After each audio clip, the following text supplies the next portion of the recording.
অনেক দিনের জমানো একটা সুপ্ত বাসনা অবশেষে পাখা মেলল। বহু প্রতীক্ষিত জলপাইগুড়ি বৈকুণ্ঠপুর রাজবাড়ির ঐতিহাসিক মনসা পুজো চাক্ষুষ করার সৌভাগ্য হলো। বৈকুণ্ঠপুর রাজবাড়ির এই মনসা পূজা প্রায় 500 বছরেরও বেশি প্রাচীন। রাজবাড়ির অন্তর্মহলে এই মনসা অত্যন্ত জাগ্রত ও পরিবারের মূল কুলদেবী হিসাবে পূজিত হন। প্রতি বছর শ্রাবণ সংক্রান্তির শুভতিথিতে রাজবাড়ির চণ্ডীমণ্ডপে মহা সমারোহে এই পূজার আয়োজন করা হয়। ভক্তদের বিশ্বাস, দেবী মনসার কাছে নিষ্ঠা ভরে মানত করলে তা কখনো বিফল হয় না। এই পূজার অন্যতম প্রধান আকর্ষণ হল দেবীর রূপ। রাজবাড়িতে দেবী মনসার বিশেষ বিগ্রহে সোনার কাজ থাকে, যা বছরের এই একটি নির্দিষ্ট সময়ে সর্বসাধারণের দর্শনের জন্য উন্মুক্ত করা হয়। প্রাচীন রাজকীয় রীতি মেনে আজও বলিদান ও ভোগ নিবেদনের বিশেষ আচার পালন করা হয়। চণ্ডীমণ্ডপের কাছেই অবস্থিত ঐতিহাসিক কালী মন্দির, যা জয় কালী মন্দির বা রায়কত পরিবারের কুলদেবী মা কালীর মন্দির হিসাবে পরিচিত, রাজবাড়ির অত্যন্ত গুরুত্বপূর্ণ ও পবিত্র একটি অংশ। বিগ্রহের রূপ ও গঠনশৈলী অত্যন্ত সুপ্রাচীন এবং গভীর শক্তির প্রতীক হিসাবে বিবেচিত। এই কালী মন্দির দর্শন করে খুব ভালো লাগলো।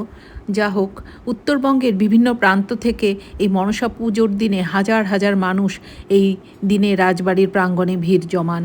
পূজাকে কেন্দ্র করে রাজবাড়ির বিস্তৃত প্রাঙ্গণে বসে এক রাজকীয় মেলা। ইতিহাস, ভক্তি এবং লোকসংস্কৃতির এক অদ্ভুত সুন্দর মেলবন্ধন ঘটে এই প্রাঙ্গণে।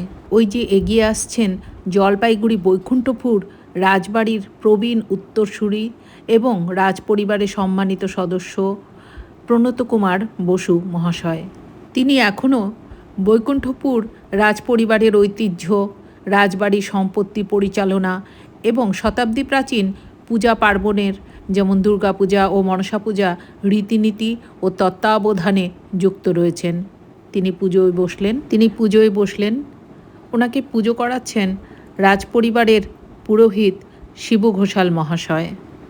দেবদেবীর আরাধনা এবং ঐতিহাসিক পূজা পার্বণের সাথে পুরোহিত শিবু ঘোষাল মহাশয়ের নাম ও অবদান অত্যন্ত নিবিড়ভাবে জড়িত। তিনি রাজবাড়ির বর্তমান কুলপুরোহিত এবং রাজপরিবারের পূজা পার্বণ পরিচালনার মূল দায়িত্ব তার উপরেই ন্যস্ত রয়েছে। রাজবাড়ির প্রায় 500 বছরেরও বেশি প্রাচীন দুর্গাপূজা, ঐতিহাসিক মনসা পূজা এবং জয়কালী মন্দিরের নিত্য পূজা প্রতিটি ধর্মীয় অনুষ্ঠানে প্রাচীন কালিকা পুরাণ ও তন্ত্রমত মেনে পূজা পরিচালনায় তিনি মুখ্য ভূমিকা পালন করেন। বৈকুণ্ঠপুর রাজবাড়ির পূজায় আগে নরবলির যে জনশ্রুতি ছিল তা বন্ধ হলেও প্রতীকীরূপে মানুষের কুশ বা চালের গুঁড়োর পুতুল তৈরি করে নিবেদনের প্রথা এবং অন্যান্য ছাগ ও পায়রা বলির নিয়মগুলো আজও যেভাবে প্রতিপালন করা হয় তার তদারকি তিনিই করেন। রাজবাড়ির পূজা উপলক্ষে বিভিন্ন মাধ্যম, গবেষক এবং দর্শনার্থীদের কাছে রাজপরিবারের পূজা রীতির ইতিহাস, স্বর্ণ প্রতিমা পূজা এবং প্রাচীন লোকগাথাগুলো তিনি অত্যন্ত প্রাঞ্জলভাবে তুলে ধরেন। বৈকুণ্ঠপুর রাজপরিবারের সদস্য যেমন প্রণত কুমার বসু মহাশয় এবং স্থানীয় অধিবাসীদের কাছে শিবু ঘোষাল অত্যন্ত শ্রদ্ধেয় এবং অভিজ্ঞ একজন কুলপুরোহিত, যিনি শত বছরের প্রাচীন ঐতিহ্যকে আজও বিশ্বস্ততার সাথে টিকিয়ে রেখেছেন। বিকেল থেকে এখানে মেলা জমে উঠবে। মনসা পুজোর এই বিশেষ দিনে এখানে আসতে পেরে সত্যি খুব ভালো লাগলো। আপনারা সকলে খুব ভালো থাকুন, সুস্থ থাকুন। ওই দেখা যায় রাজবাড়ির সিংহদুয়ার। আজ এ পর্যন্তই বন্ধুরা।